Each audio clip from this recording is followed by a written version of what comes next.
पूरी दुनिया में कई हजारों लाखों साल से अलग अलग पक्षियों की प्रजातियां इस धरती पर निवास करती थी, परंतु अब वो विलुप्त हो चुकी है।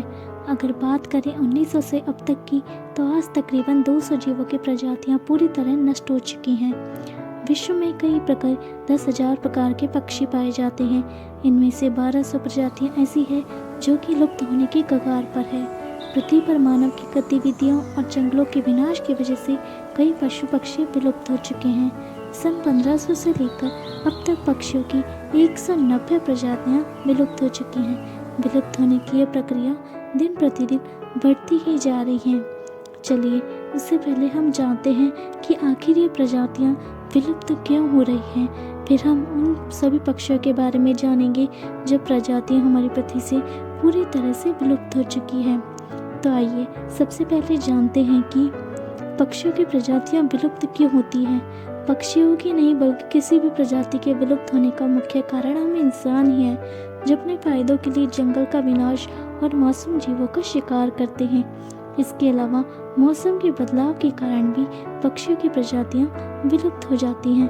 अब जानते हैं उन पक्षियों के बारे में।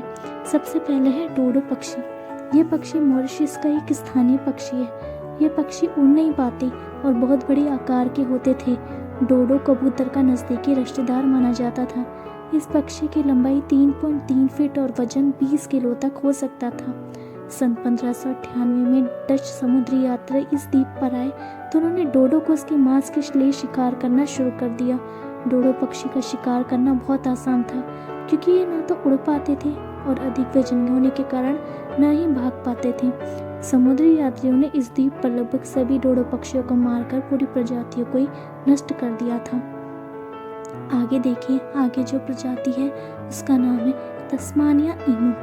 इस एक ही एक प्रजाति जो तस्मानिया द्वीप में पाई जाती थी। यह पक्षी उड़ नहीं पाता था।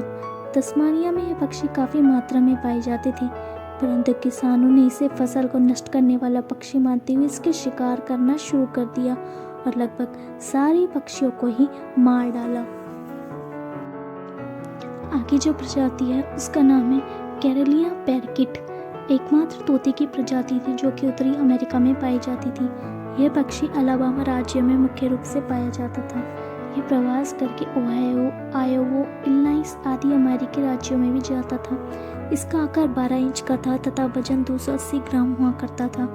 मानव विकास के दौरान जंगलों का विनाश हो गया, जिससे कि उत्तरी अमेरिका के इस इकलौते तोते की आवास नष्ट हो गया और इसकी पूरी प्रजाति का भी विनाश हो गया। अगला है अरबी शतुरमुर्ग। शतुरमुर्ग पक्षी अब केवल अफ्रीका में ही पाए जाते हैं। पहले ये अरब के रेगिस्तान में भी पाए जाते थे। इनकी कुछ संख्या जॉर्डन, इसराइल, कुवैत आदि देशों में भी पाई जाती है। इन्हें मध्य पूर्व का शतुरमुर्ग कहा जाता था।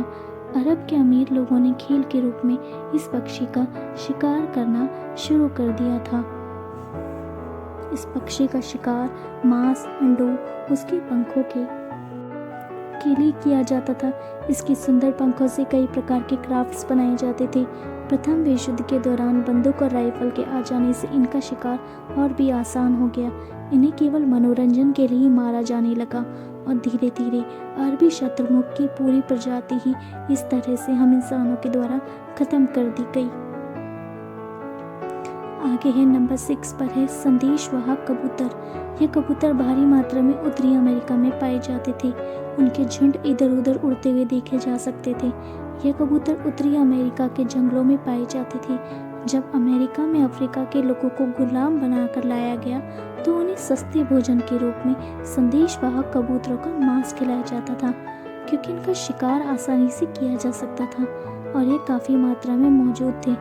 शहरों को आबाद करने के लिए जंगलों का विनाश किया गया, जिससे कि इन संदेशवाहक कबूतरों का आवास खत्म हो गया। इन दोनों प्रमुख कारणों से उत्तरी अमेरिका में भी एक भी संदेशवाहक कबूतर नहीं बचा और यह प्रजाति भी बाकी पक्षियों की तरह से हमारी पृथ्वी पर से पूरी तरह से विलुप्त हो गई।